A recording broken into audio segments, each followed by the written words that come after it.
Hello everyone, my name is Mandi Lynn. I'm an author, cover designer, and the creator of AuthorTube Academy, and today I'm telling you the 10 things you need to know before going to BookCon this year.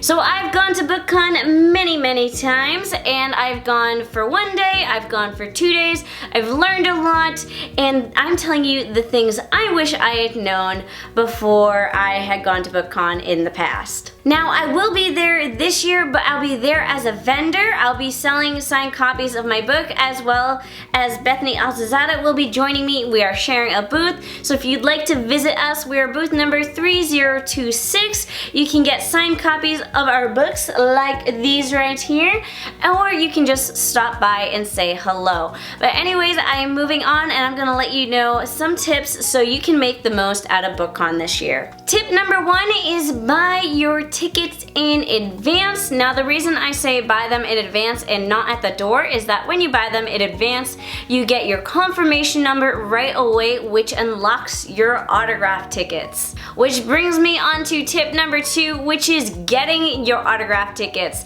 Now for every day you're at BookCon, your BookCon badge comes with 2 autograph tickets. Now there are 2 different types of autographing. There's autographing in the table area, and then there's autographing in the exhibitor area. Now your exhibitor area you can do whenever they're having their autographing sessions. You don't need to get tickets, you usually just need to buy a book and they'll sign the book that you buy. Now the autographing area is a little bit different. You need to have tickets, and you get those tickets when you buy your BookCon badge. And sometimes you have to buy a book, sometimes you don't have to buy a book. It depends on an author, and there's usually a list on the BookCon website of who requires you to buy a book and who doesn't. Now once you buy your ticket, there is a day where everyone is allowed to sign up for their autographing tickets. Now in 2019, that day is actually May 11th, and that's coming up very fast, so make sure you get ready to claim your tickets. It's basically a first come first serve. If your internet is fast, you're in luck. If your internet is not fast, try to find faster internet, because that is how you grab the good autographing tickets with some of those big names. Tip number 3 is to create a game plan using the BookCon app. The BookCon app is great because you download it and you can choose which panels you want to go to and which autographing sessions you want to go to, and the app will actually send you notifications on your phone of when those are happening so you don't miss a thing. And then there's also the fact that you will get notifications throughout the day of other things happening that you may not have known about. Other things you can do to really stay in the loop of what's happening at BookCon is by following the hashtag on Twitter, which is the BookCon, I believe the BookCon 2019, or you can join the BookCon Facebook group where everyone's going to be posting. And then also there's the fact that the BookCon app has a little community area where you can chat with each other and kind of meet up with each other, and this is especially useful if you're going to BookCon alone and kind of want to make friends. Tip number 4, be ready to ditch your schedule when necessary. So even though I just told you about all these great things you can do to plan your day at BookCon, just know that things could go awry and other things may pop up, and you need to be prepared to walk away from something if it doesn't work out. By this I mean my first year at BookCon, my friend and I made a plan of going to all these awesome panels.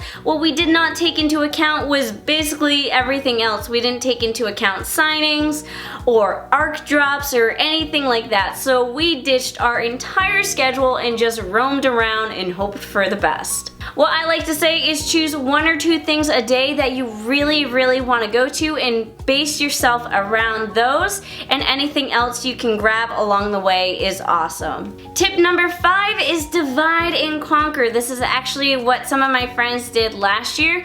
There's a big group of us, I believe about 6, and what we would do is that we'd all stand in line for something that was about to happen, and we'd send 1 or 2 people off to go explore the exhibitor hall so they didn't feel like they were missing anything.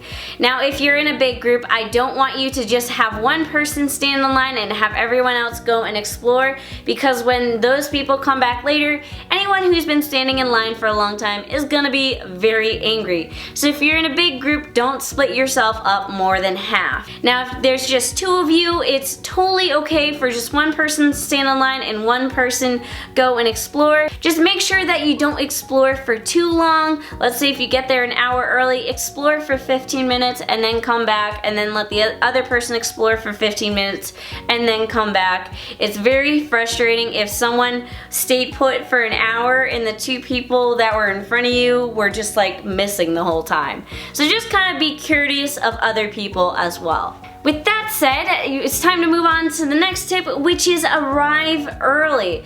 So what I did last year is that I arrived to everything an hour early. This meant that as soon as the event, the art drop, or anything happened, I was one of the first people there, so I was sure I didn't miss anything, and then I was also to move on to the next thing very fast. So let's move on and talk about snacks. So my next tip is to pack yourself snacks, because the food at BookCon is very expensive, and not only that, you might be busy and you might not have a chance to stop for food as much as you may think. So just pack some food in your bag, that way you aren't grumpy, you aren't tired, and you aren't hungry. Next tip is to find a bathroom whenever possible. This is especially important if you know you're going to be standing in line for a while, or if you're going to be in a bunch of panels back to back to back. If you see a bathroom available and there's not a line, jump on it, because you never know when that's gonna happen again. My next tip is to bring cash. Now, most vendors will take credit card. I take credit card, and basically almost everyone else does too, but there are a few there that might only accept cash, so make sure you have cash on hand. There are ATMs in the BookCon area, but then you have to pay an ATM fee, so avoid the fees and just have cash on you to start with. Lastly, come with a budget in mind. When you have a budget, you don't spend too much, because there's certainly a lot of stuff you can spend your money on. And even better, if you're gonna be at BookCon for both days, set a budget for each day. That way you don't spend all your money on day 1, and then you'll have money you can spend both days. That way if something exciting comes up, you still have a budget that you can use for day 2. So those are all my tips for getting the most out of BookCon. If you found it helpful, let me know in the comments down below, or if you've been to BookCon in the past and have additional tips, just be sure to leave it in the comments. If you'd like to stay up to date with everything I'm doing, be sure to subscribe to my author newsletter in the links below. When you subscribe, you get access to my author platform webinar, or you can head over to Patreon for self-publishing and marketing tips, where you'll unlock cool and exclusive content. Thank you all for watching. Be sure to give this video a thumbs up and comment down below.